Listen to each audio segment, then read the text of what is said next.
between the Houston Astros and the New York Mets.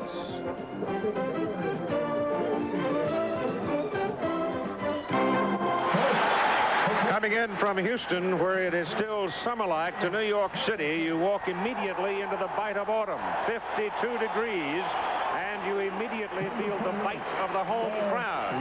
Perhaps the most vocal gathering in all of baseball. So much has been made of the home crowd at Shea Stadium. The people seem to believe as they purchase their ticket, it becomes part of their chore, if you will, to get it. Bill Doran has come to the plate. Quick question, Tim, with the movement in the lineup defensively for the Mets. Tuffle at second base, Wilson going to center, and Mitchell into left. What does it do defensively? Well, I think the Mets are weakened at second base because of the limited range of Tim Tuffle and the limited range of Kevin Mitchell in left field. They are weaker defensively, but as strong offensively. First pitch of the ball game by Ron Darling is on the outside corner, a fastball for called strike one.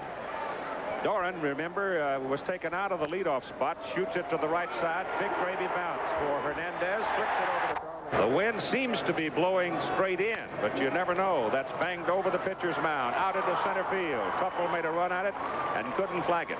And so Hatcher now hitting in the number 2 spot has a base hit to Yale. Hatcher goes, pitch, good pitch to throw on. Carter fires it down, and he's safe.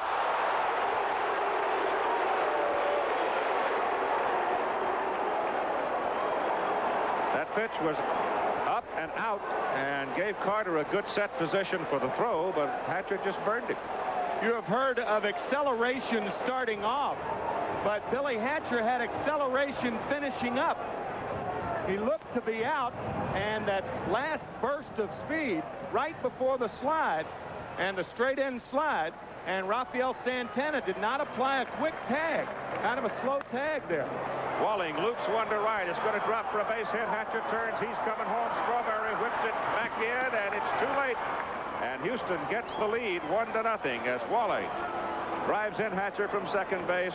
And there's the aggressiveness of the Houston Astros surfacing early in this ball game. And that's something that they have not done in the previous 2 games, even though runs on the regular season, hit the home run off Dwight Gooden to beat the Mets 1-0 in the opening game. The pitch outside and coming to the backstop, and Walling moves on down to second base. Hit him.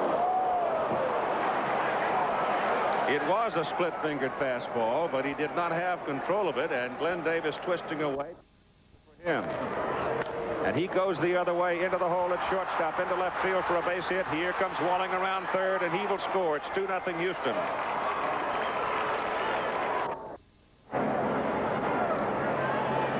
Glenn Davis, second base, throw back on in. They got him.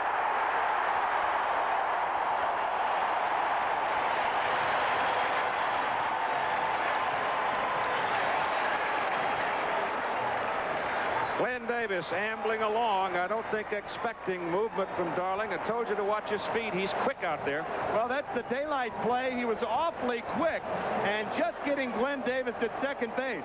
When the pitcher sees daylight between the shortstop and the runner at second, he wheels and throws blindly to the bag, and they nail Davis. But the Houston Astros put 2 runs on the scoreboard in the top of the first. The Mets coming up. First base, his first time up. And he hits the ball well. Going deep to right center field. It's gone. A 2-run home run by Bill Doran, and it's 4-0 Houston.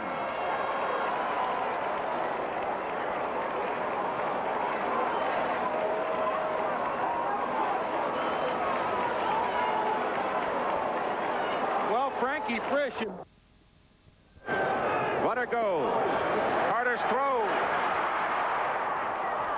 Hatcher's 2 for 2. He beat Darling on that stolen base. And watch to end the inning. But the Houston Astros get 2 more, and after an inning and a half, in game 3, they lead 4-0. Cruz for Houston.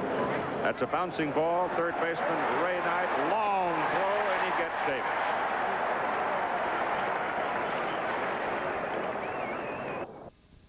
There goes. Pitch outside. Carter's throw is high. He stole it. And Ashby bounces the ball to Santana at short, throws him out, and Houston strands Kevin Bass. So at the middle of the third inning, game number 3 of the National League Championship Series, it's 4-0 Houston. Toughest ticket in town, getting into Shea Stadium the next 3 days. Rafael Santana, Ron Darling the pitcher.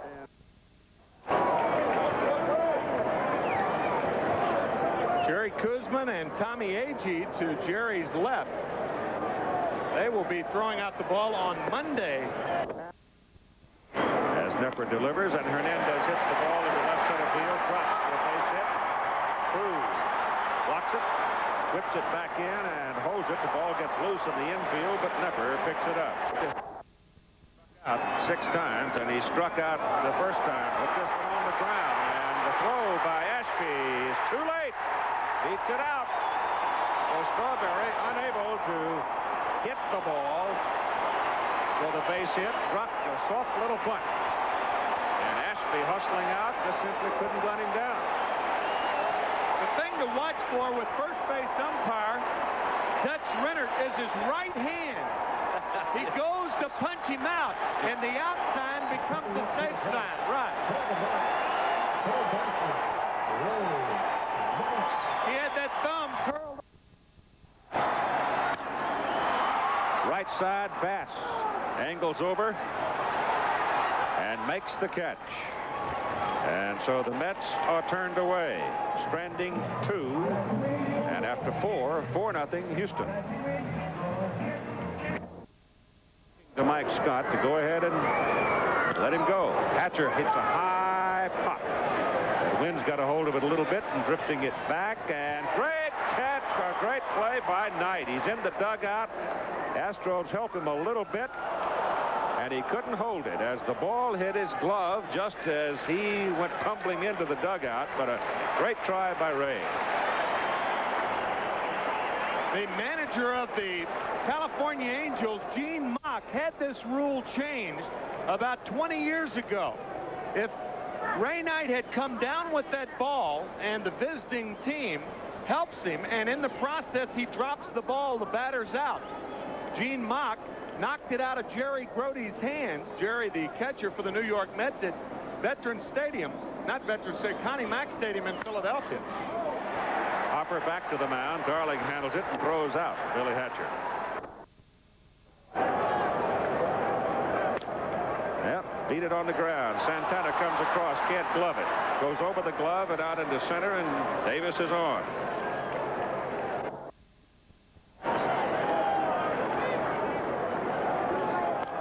Ball is hit sharply toward the corner in right. Strawberry going. Fine catch. Bounces off the wall and comes away with it. So Darryl Strawberry turns in a fine play in the corner in right field to retire the side. The Astros strand Glenn Davis. They have left 4 on, but they lead in the ball game 4-0.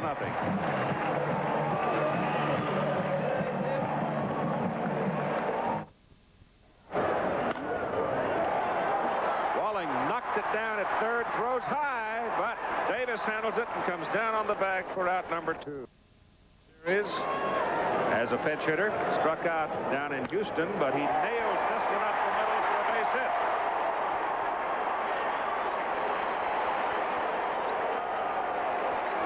And we will have a new pitcher for the Mets in the top of the 6th inning. Aguilera has been warming up now for some time, and the Mets now bring up Mookie Wilson, the top of the order. Ashby knocks it down. Mazzilli takes off. The throw, he's in there. Ball rolled about 6 feet, 8 feet behind Ashby. Mazzilli, sensing opportunity, took off, and he made it. Alan Ashby couldn't find this ball. Watch. The little hesitation right there. Like Mookie broke his bat, and didn't have a whole lot on it. So the sides retired. The Mets are turned away. 4-0 Houston. Back after this word from your local station. And the story about Fred Akers being in trouble with his job. That's a bouncing ball tonight at third. Goes to second. One back to first. Double play. Hernandez had the ball in front of him. About 370-odd feet. Houston now leads it 4-0 in the sixth.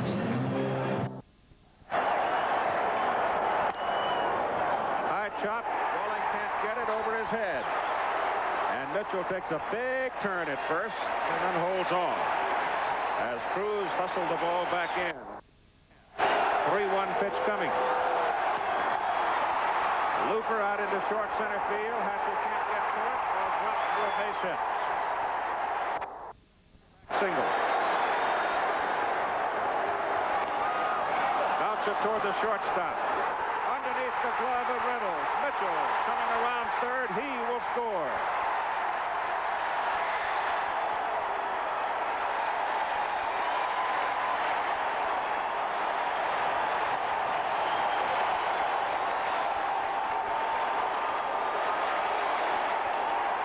Timid swing by Gary Carter, but the ball, as Reynolds came in, did not come up for him. Watch the ball stay down. This goes under the glove of Craig Reynolds. Craig really had a lot of time. His play was to first base. Mitchell scores easily after a stumble right there. So the Mets are on the board. It's an error against Reynolds, and Strawberry is up facing Nepper. It is now a 4-1 ball game. Strawberry hits it high in the air to right, fast to the wall. It's gone.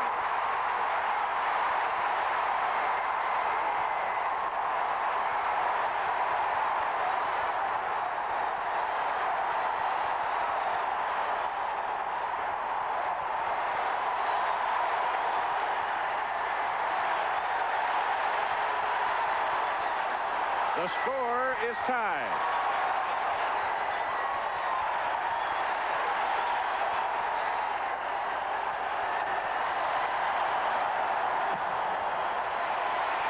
Strawberry, victim more often than not against Nepper in his career.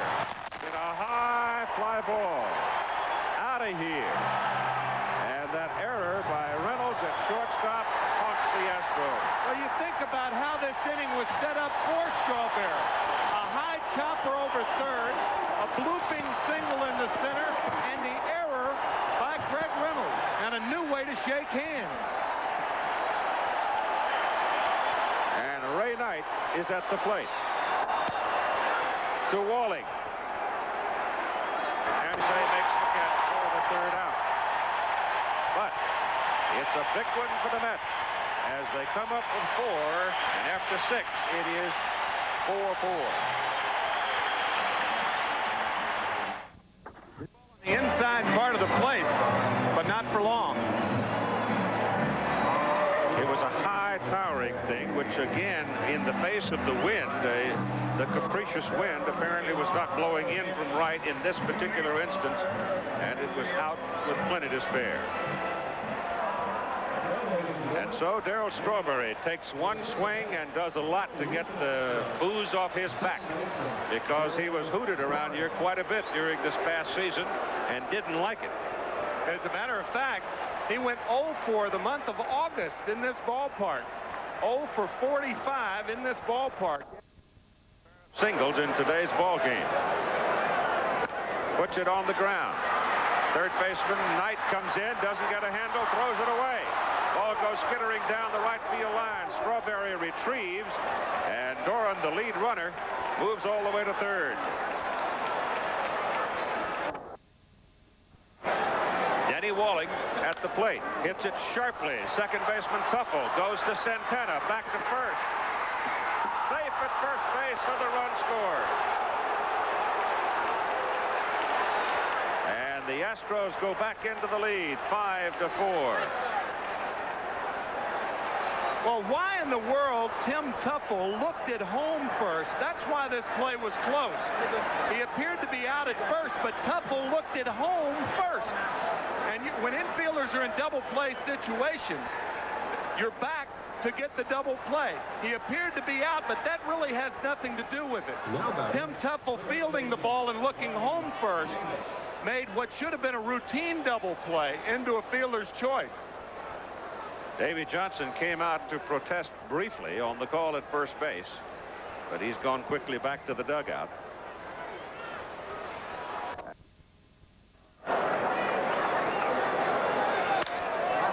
Up the alley, run down by Mookie Wilson.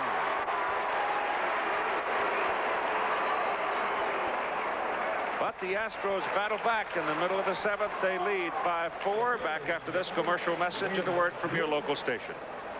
In the drum. Houston's closer, or door slammer, or call him what you want,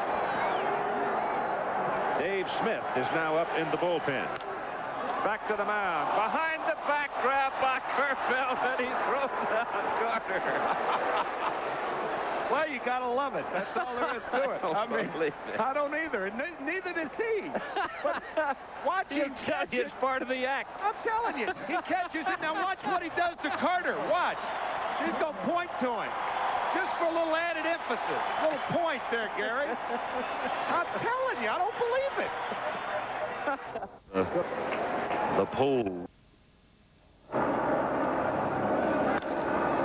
Sharply hit to center field. Base hit for Doran. He has homered, walked, and now singled. Coming back under the same circumstances.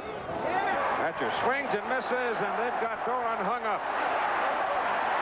Got him caught, and Hernandez tags him out.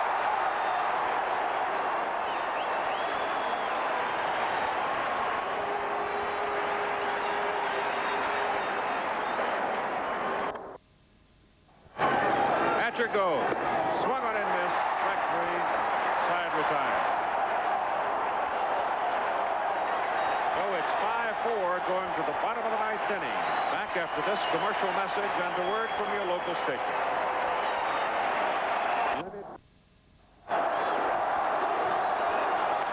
Ball is punted by Packard. Roll toward the first baseman, and Packard out to the extreme portion of the baseline, and now Hal Lanier is going to scream about it as to whether or not he left. They're going to say that he went out of the baseline to avoid the tag. That's Lanier's argument right now. Now watch Wally Backman. Now obviously you can do this on a single to the outfield, but it's questionable as to whether you can do it to avoid a tag. You must be able to touch the bag. Now did Backman circle and come back to touch the bag, or when he made the circle, was he in a position to touch the bag? It was Dutch Renner's position that he was always in a position to touch the bag, and now they're going to get some help. Frank Pulley.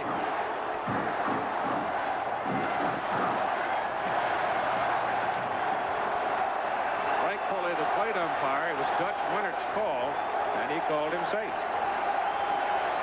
I think Lanier is asking Pulley to help Rennert out because Rennert was preoccupied with the tag of first base, and maybe Pulley may have had a better view of whether Backman went out of the baselines to avoid the tag or not.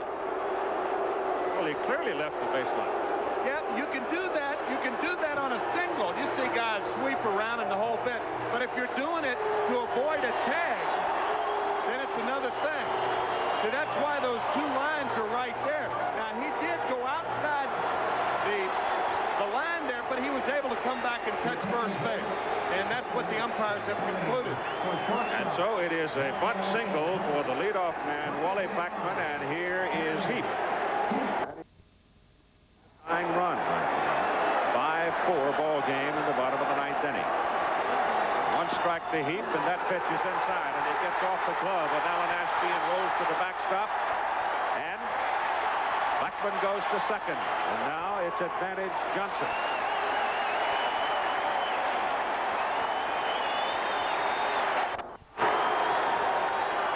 Fly ball into medium depth center field.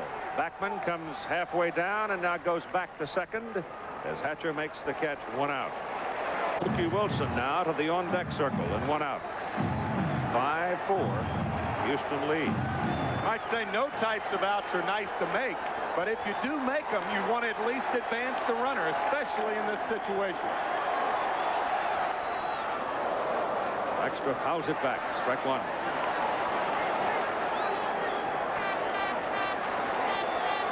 Walling on the grass at third. Davis just off the grass at first. Everybody's on the dirt or the edge of their seats.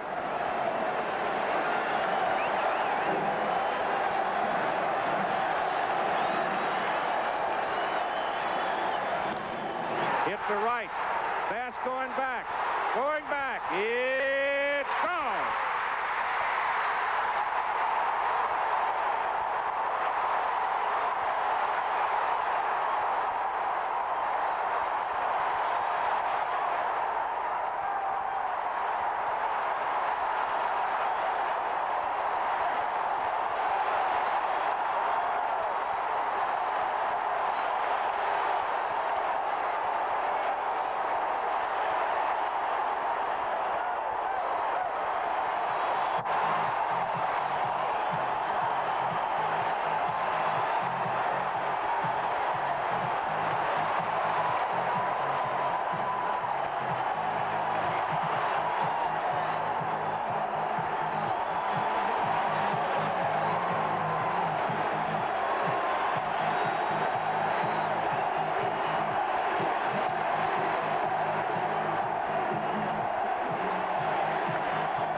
Dykstra, and the Mets beat the Astros in the bottom of the ninth inning, 6-5,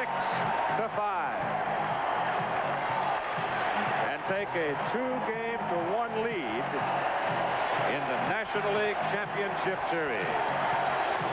Dave Smith, the ace of the bullpen for Houston, throws a fork ball, and Lenny Dykstra hit it out as the Mets win 6-5.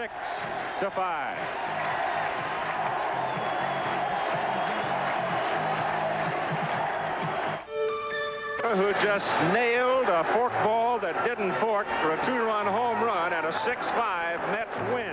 Congratulations, Lenny. Thank you, Keith. I appreciate it. Just a great effort on the ball club. We came back and battled back. Same thing we've been doing all year. That looked like a fork ball. Am I calling it right? I think it was a changeup, maybe a fork ball.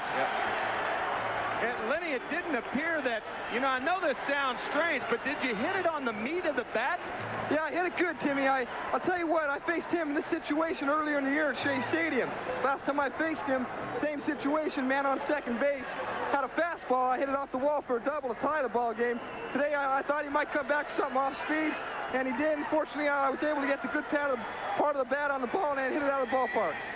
Well, the folks in Garden Grove, California, out dancing in the street, I'll tell you, they'll be ready to pat you on the back when you come home, and I think Terry just about jumped out of the stands when you hit that. Yeah, thank you very much. Congratulations again. Having a lot of trouble hearing you out here. I understand. Go back to the clubhouse where it's safer. All right. Lenny Dykstra, who won it for the Mets, 6-5.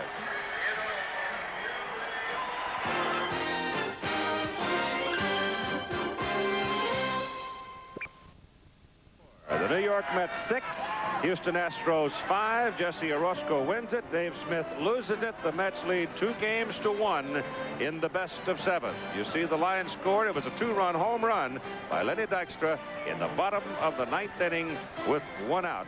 That did it.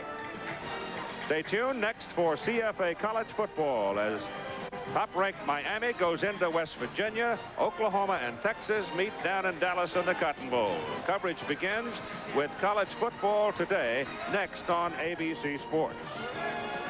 The American League Championship Series continues tonight on ABC Sports with games.